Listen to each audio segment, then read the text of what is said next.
लोकेश, माननीय व्यासपीठ, आणि माझे मित्र-मैत्रिणी सर्वांना माझा नमस्कार.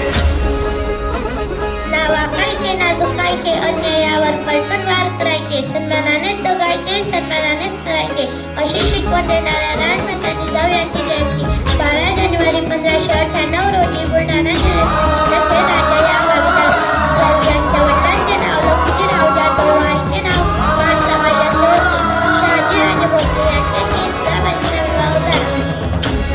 जाधव व भोसले या दोन्ही घराण्यातील पराक्रमाची परंपरा जिजाबाईंच्या ठायून त्यांच्यावर होणारा अत्याचार पाहून जिजाबाईंना नेहमी वाटे की आपल्या लोकांचे राज्य म्हणजे स्वराज्य असायला होते.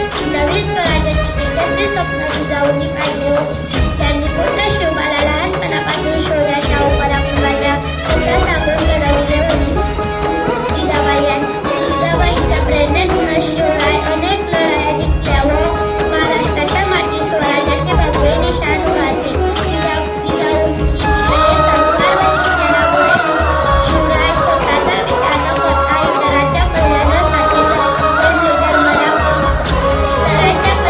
धर्मरक्षणासाठी लढले. अंगणातील तुळस गोठ्यातली गाय अन घरातील पाणी यांच्यावर कोणी वाकडी नजर टाकली तर काही केली जाणार नाही असे स्त्रियांवर अन्याय अत्याचार करणाऱ्यांना ठणकावून सांगितले. जय हिंद, जय महाराष्ट्र. राजमाता जिजाऊ यांचा